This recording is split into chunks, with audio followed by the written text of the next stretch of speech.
From Atlanta, Georgia, welcome to Fearfully and Wonderfully Me, a podcast for women on leadership and life skills with Ria Story.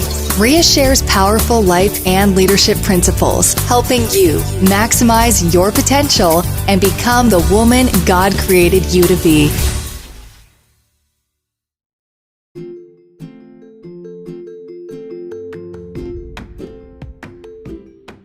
Hello, everyone. Welcome to Fearfully and Wonderfully Me, a podcast designed to empower women to become the leaders they are destined to be.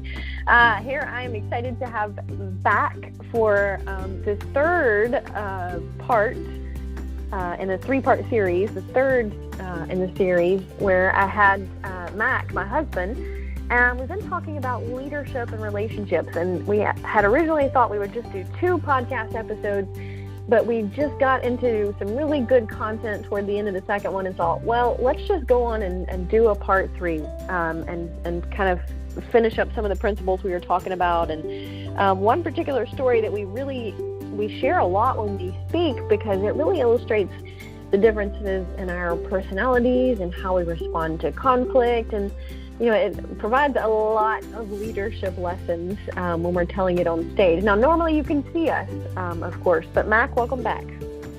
Yeah, glad to be back and glad to tell this story. It'll be interesting. For the folks who don't know, we're in different rooms in the house on our phone, so we can't see each other. But usually when we tell this story, we're beside each other so we can kind of cue off each other and not interrupt each other, maybe quite so much, but sometimes we do it on purpose when we're together.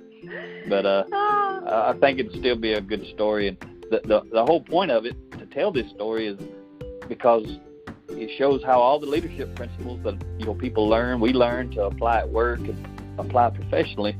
It's just a great story that shows exactly why they're important to know these principles in your personal life. Just remember, there are 2 sides to every story. No pun intended. Yeah, and we're gonna.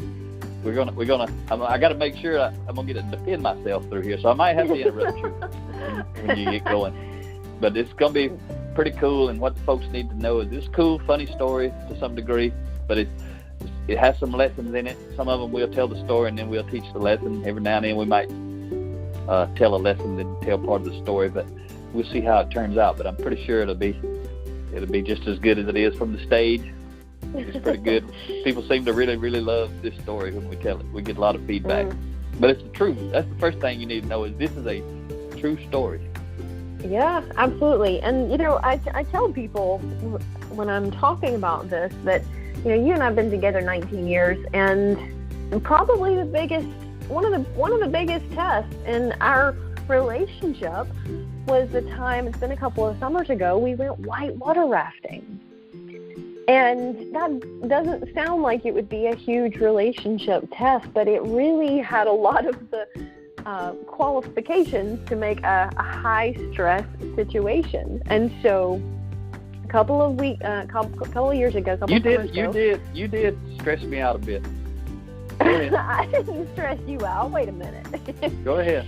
So a couple of summers ago, you and I just decided to have a weekend getaway. We'd been pretty wrapped up and busy, and we just needed to take a weekend and relax and get away, recharge kind of. And so we decided to go up to North Georgia and do some kayaking and canoeing. And you and I, we live right near Atlanta now, so a couple-hour drive. But we got up on a Friday morning and decided to drive to North Georgia and do some kayaking.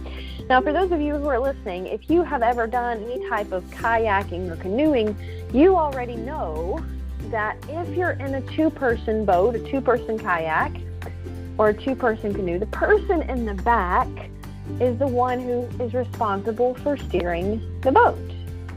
And the person in the front is basically there to take directions and paddle when they're told, and the person in the back is the one that steers the boat and shouts the orders. So Mack and I had never done any paddling together in the same boat. But, he wanted to be the one driving the boat and deciding where the boat went. And I said, you know what, that's okay, because here's a leadership principle, right? The best leaders can also sometimes be the best followers. So I said, you got to throw that in there. You got to throw that in there, right? Well, it is true. It's a leadership principle. The best leaders can also be the best followers. Yeah, the best leaders were always the best followers. That's how they become the best leaders. So you're right. You did a good job there, Ria. And I was just wanting to get in the back. I was afraid it might be like a big waterfall or something. I want to be in charge. You know what I mean? Yeah. So we go up to a little town called Dahlonega, Georgia, and it was just a beautiful late summer day. It wasn't too hot. It was just really nice sunshine, a little breeze, and no cell phones, no interruptions, just some really good conversation, quality time. And that's, as we talked about one of our episodes, that's one of your love languages. So it was really good quality time and relationship time, and you really didn't even have to paddle the boat. I mean, it was just one of those quiet creeks that you could kind of just float, and you get there in a couple hours. And I think the leaves were passing us. We were going so slow. It was fabulous. Just kind of boring, Ria. Well, there again, some of the differences in our personalities.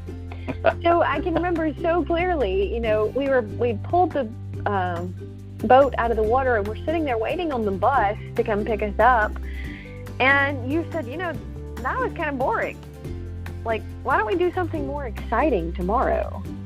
And I was thinking, well, I thought it was a pretty nice time, but it was really nice. It was nice. It just wasn't exciting. It was very nice. Yeah, it wasn't very slow. Exciting. It was slow. Yep. Didn't have anything to do. I just had to sit there for an hour or two. Nothing required of me. Yep. Except to be nice and be quiet. So we get up Saturday morning, and we drove to North Carolina, and we were going to go down a different river called the Nantahala River.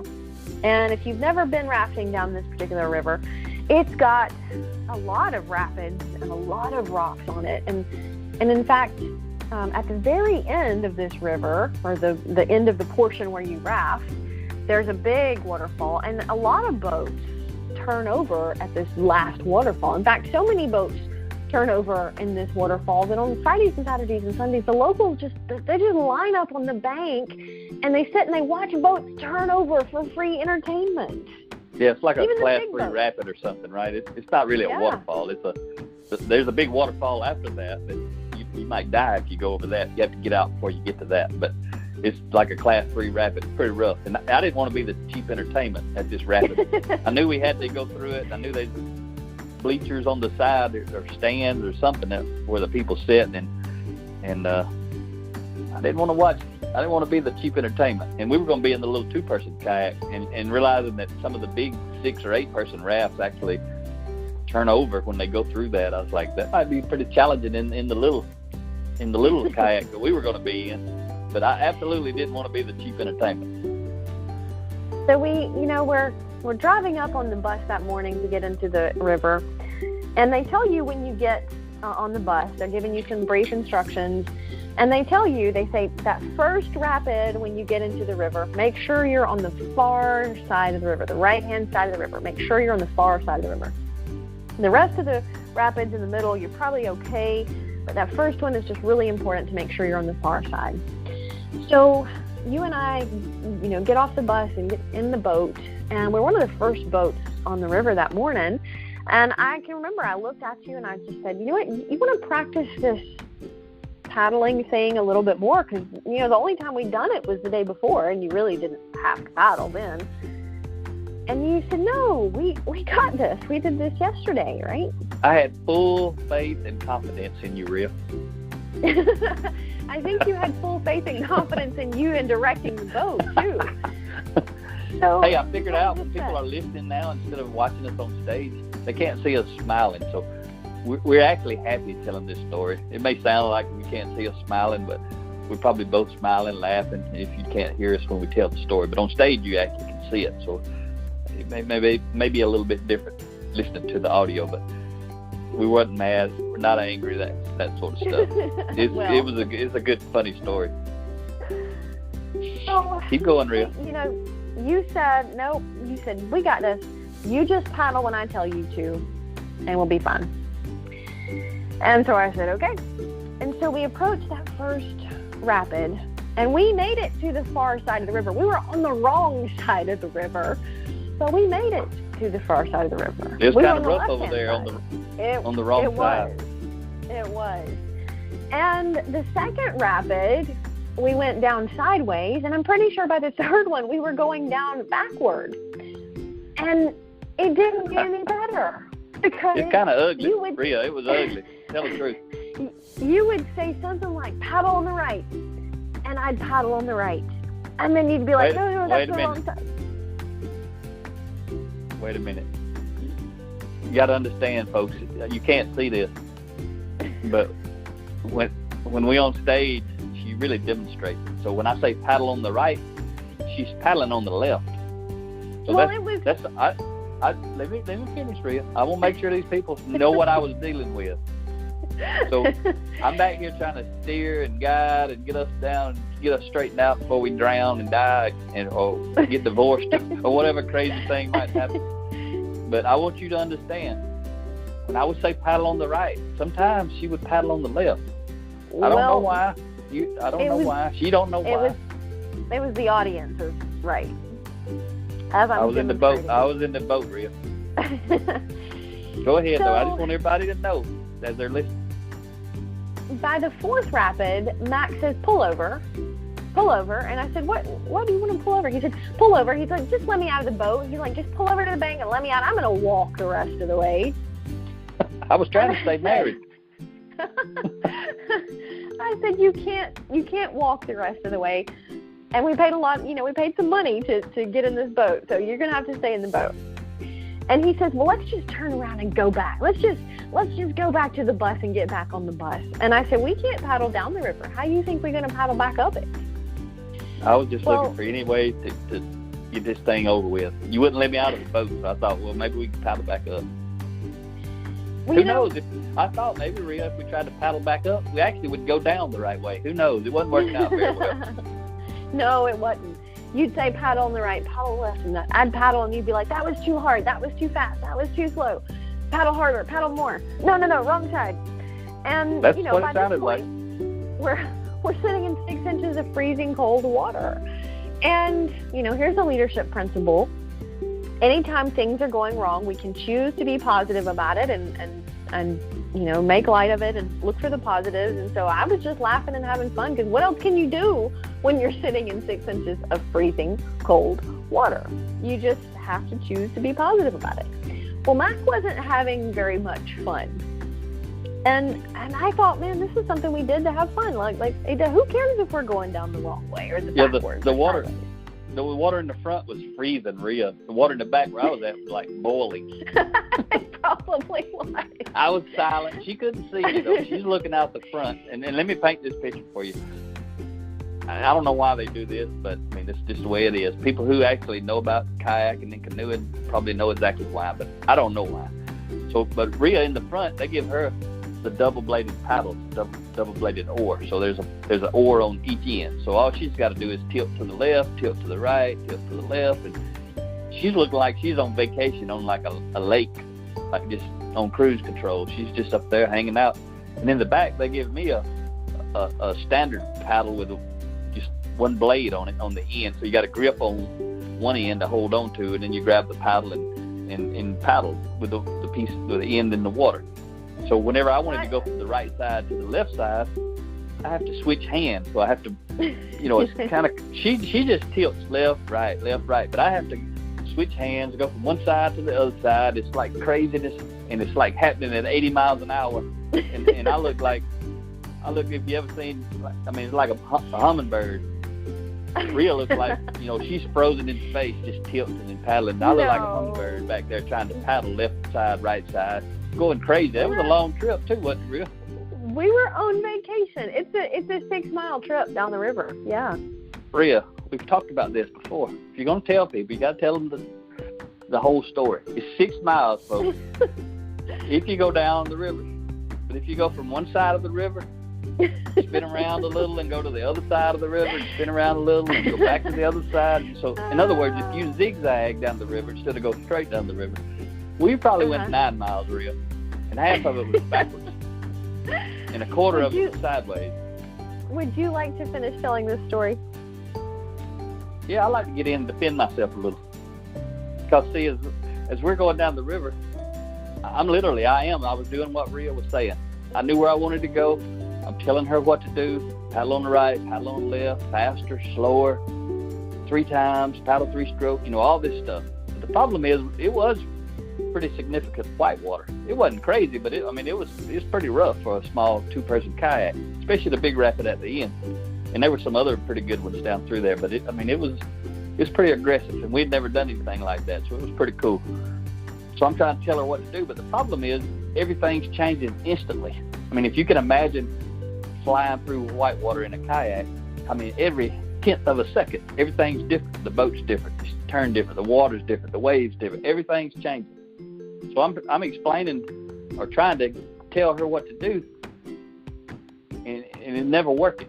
The reason is, by the time I process what she needs to do, then I think it and I say it, she hears it, she processes it, she does it. By the time she actually does it, even if she did the right thing, by the time she did it, it was the wrong thing, because everything had changed. By the time I saw it, said it, she processed it and did it, everything was changing.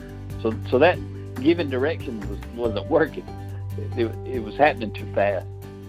And so I'm back there thinking, I've learned all this stuff. And one thing we talk about when we talk about high impact leadership is high impact individual always accepts responsibility.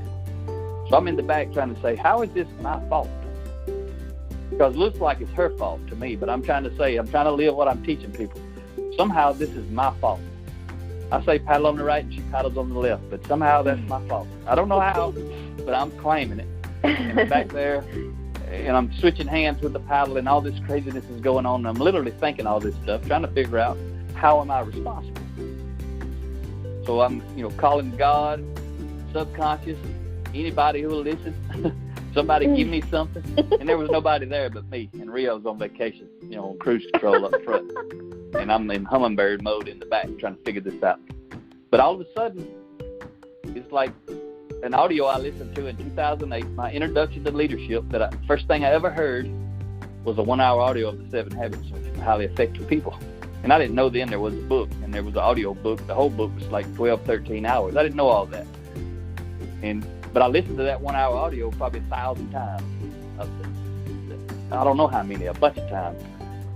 And so all of a sudden I'm sitting there trying to figure out, I know this stuff. I know there's got to be something I can do, because I want to be the leader, so it makes me responsible. So how do I fix it? And it was like Dr. Covey showed up. I can hear him right now, plain as day, just like then. I can hear his voice so clear off that audio. And he just delivered it to me, my subconscious. God, whoever you want to give credit to, brought it to me. And I heard Dr. Covey's voice. He said, never delegate methods, only results. That's a leadership principle for leading people and teams of people at work and that sort of stuff, but it's a principle. It's never a principle for leading kids. Definitely kids, spouses, Ria, you know what I'm talking about? Yeah, you were trying to delegate how to do it. Yep, so that's what I was doing. I was delegating method. Paddle on the right, paddle on the left, method, and it was not working. But as soon as I heard that principle come through my mind, I knew it was my fault. I knew I had been delegating methods, not results. And now I said to myself, all right, Mac, just go ahead and validate it so you can know for sure.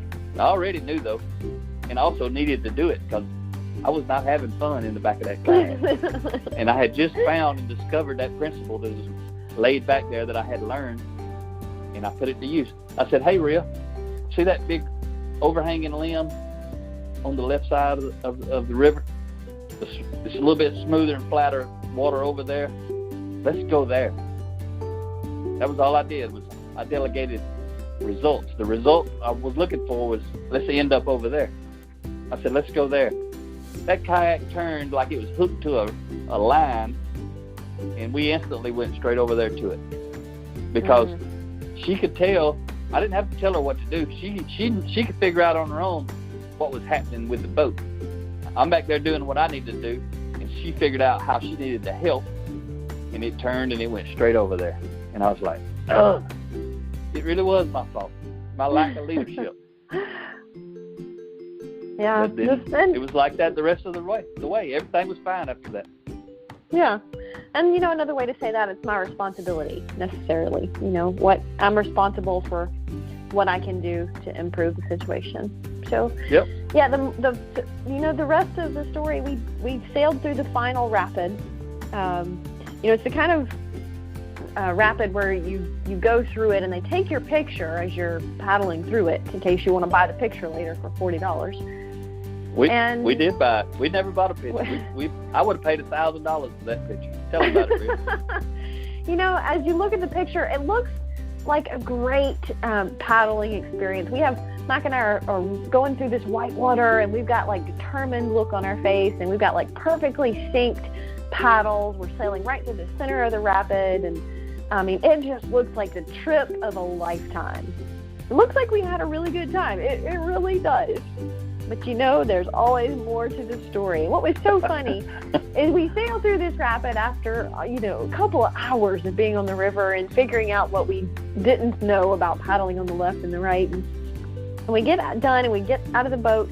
We pull the boat up and you said, "Man, that was so much fun. Let's do it again tomorrow." And I was like, "Not on your life." Well, that's because I had you trained by the end, Ria. We haven't been back. We have not been back whitewater rafting since then. But who I really had trained was me. It wasn't really Ria. There was nothing wrong with the way Ria was doing things. The problem was my leadership, the way I was doing things. And so think about this. If I had not read, studied, and learned that principle and had not been able to recall it, I promise you I would still be telling people to this day how miserable that trip was, how difficult it was, and probably there would be a story about jumping over at the end, and it could even be a story about a divorce. I don't know. It was rough that day. But I was being proactive, and I was being silent. We didn't get ugly to each other, none of that stuff. We were living these principles. Instead of being reactive overtly, I was covert. I kept it on the inside, but for the most part. But if I wouldn't have known that, I would still be telling people that it was Ria's fault.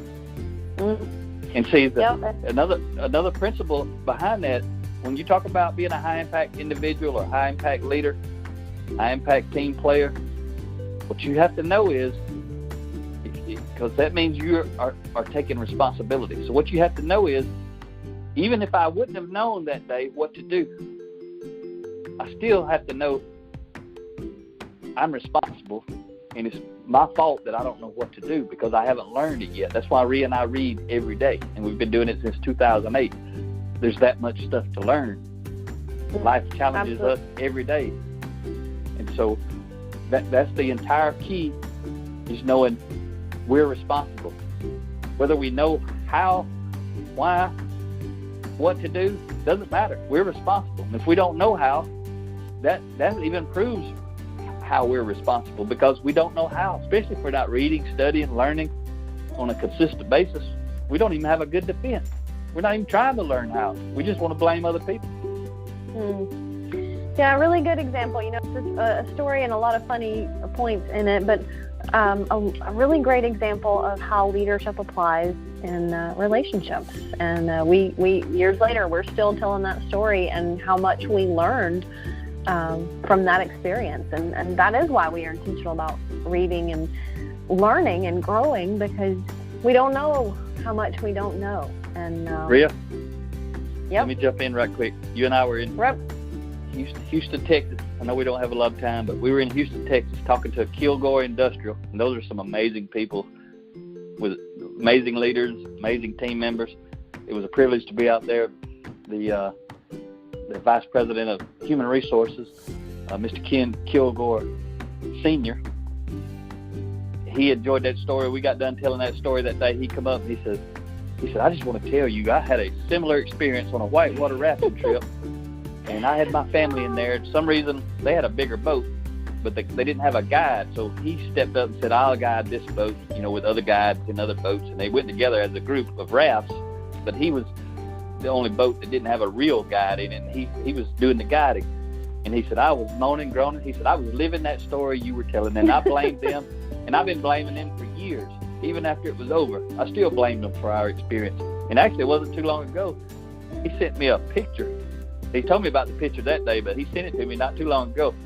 And it was a picture of them in the boat going through the rapids. And he said in his email when he sent me the picture, he said, "You notice everybody was having fun and smiling in that picture except for me."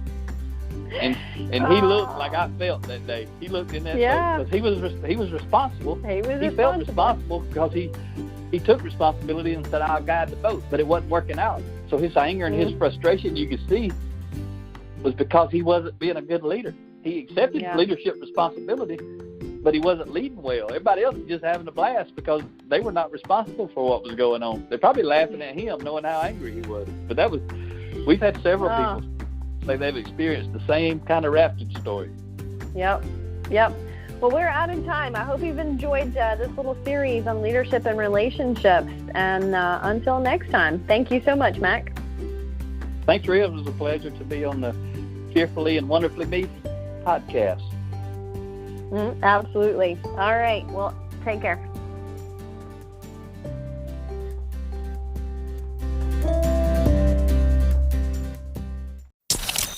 Start increasing your influence and maximizing your potential with Ria's audiobooks. Available at audible.com, amazon.com, and iBooks. Please visit riastory.com to learn about Ria's books, resources, speaking, and training programs. Thanks for listening.